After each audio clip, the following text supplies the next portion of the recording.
1 out of 5 people in the United States has a disability. Most disabilities are hidden. What we find is that people that have not experienced disabilities in their own life feel that they need to stay away as much as they can because of the uncomfortable and familiar. What we're looking to do is make people more familiar with the concept of disabilities. There's been a big push nationally to create some resources to help organizations that use volunteers understand and be able to have some tools to be inclusive, to let everybody be able to come and volunteer and use whatever talents he or she has. What people in need should understand is that if there's assistance, it's about helping, not about the person. It's about the process. It's about the hope that things will get better or easier for those in need, despite whatever they are, that are the people who are helping out. Just as you have disabled individuals building houses for disabled individuals, how much better can that be? It's important about giving and taking both ways, not about the person, the disability. Whatever it is I'm doing to assist in terms of the time that I give, I know that I get back the gratitude, the thanks from those who are in need and those who are helped, and that's enough for me. So each experience is important. One of the things we know about volunteering is that the coming together with the community that it provides, that sense of social connection and the opportunity to give back is so beneficial for everyone, not just psychologically and spiritually, but physically as well. People live longer when they join with their communities in activities like volunteering. They are healthier, they have less pain, they have less disability. We're here, we made it alive. Beautiful sunny Hawaii. I'm ready to pound, I'm ready to hammer, and I'm ready to work. I find that a lot of times people are apprehensive approaching me and talking to me because of my disability. I think people don't mean to be. Sometimes people will talk to, if I'm out with my wife, they'll talk to my wife instead of me. Something just happened to me when I was at the airport getting ticketed. The guy would never hand me back my tickets. He always handed them to my wife. And would always ask my wife questions about me. And I'm like, I'm right here. I'm right here. I can hear you. I know what you're saying. You know, I think we all get kind of caught up in doing our own thing and kind of step outside and volunteer our time and, you know, give back to the community. You know, people think maybe if you have a disability, you can't really contribute to the volunteer movement or whatever it is, you know, and I think it's important. I just think it's really important to society that, you know, people with disabilities are out there making a difference in the world.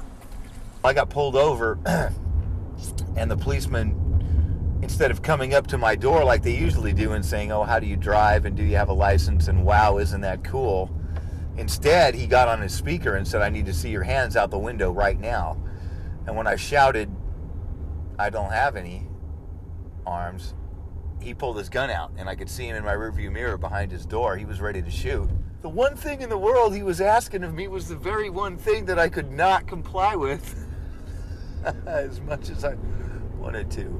I think anytime a person with a disability goes out and lives their life unashamed and unafraid, then they are, in a sense, giving a message. I find that as people get older, in terms of social stigmas, they're less willing to understand diversity and differences in people. Historically, there have been misconceptions. As any civil rights movement, people with disabilities have, in large, been one of the last frontiers that still exist. I think because of the fear that people have, that they're unfamiliar with certain situations. The more familiar we are with every aspect of life that seems to be uncomfortable, then we become more understanding and more compassionate. When I was first asked to help with Nancy, I kind of I was thinking of what a blind person could really do. If you ask them what they need to do a job, once you've described what that job is, they will tell you what they need to do it, or if that's not a good match. So it's not rocket science. You need to deal directly with the person you're trying to engage in a particular task, and they will tell you if they need an accommodation. I was very nervous. I didn't know what to expect. I had never hammered nails, especially building a house. And I found that with the guidance from people who knew what was going on, they could help line me up. Everybody was so wonderful. Being able to work with somebody with that disability has opened my mind on what people with disabilities can really do. Since I do a lot of work in corporate America, if they have someone in their workforce that has a disability, how should they treat them? My response is no differently than you treat anybody else. People are much more alike than they are different. When you look at somebody who has a visible disability, you may have preconceived ideas of what they will be able to accomplish. What I would say is try to take those preconceived notions away and look at the possibilities they may bring. We can take disability and turn it into possibility. Differences in life doesn't mean deficit. It just means different. If I volunteer to help or to do something, it's because I want to be a part of the solution or a part of the team, and I actually want to help.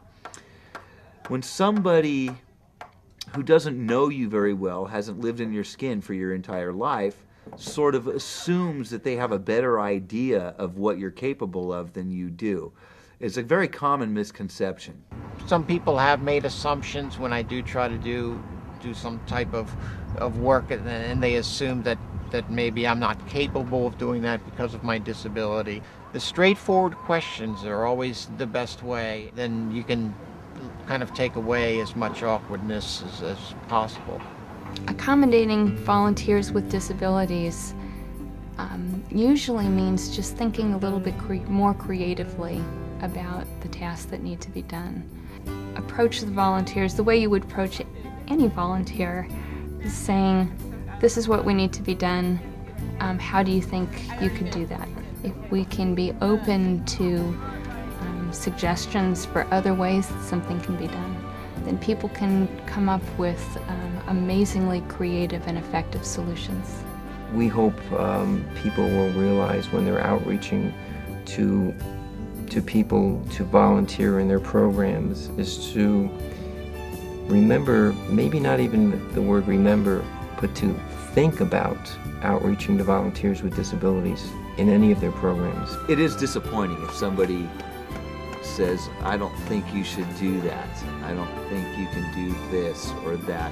For example, to assume that a person who uses a wheelchair could only do a job on a computer is just false. And to assume that I would be a professional soccer player instead of a guitar player is just a false assumption. We can't judge a book by its cover. We shouldn't pick our dreams based on what a perceived limitation is. We should decide what we want to do and then find a way to do it, and that goes, I think, across the board for all of us. We need to open up our perceptions a little bit more. You walk on by and hide your eyes, sympathize, but you don't know who I am. Who are you? Where do you come from? And where do you go? And if I send an invitation to my world, would you come and stay? And if I had a chance to sing my song, this is what I'd say. We are more the same than you may think. Yeah, you and me, we are the same. Does anybody really have to take the blame? We are the same, we are more the same than you may think. Said you and me, we are the same, and it's a shame to be ashamed. You hide your head, don't hide your heart. You turn it off so you don't fall apart. When you see that man walk by, got his whole life in a shopping cart, so you sigh, you don't cry. then you wonder why you're so alone. We are more the same than you may think. Yeah, you and me, we are the same. Does anybody have to take the blame? No, we are the same. We are more the same. You may think, said you and me, we are the same. It's a shame to be ashamed. I don't want you to look the other way or fumble around thinking of what to say. We don't want to be anybody else, and I'm okay with myself. 'Cause we are more the same than you may think.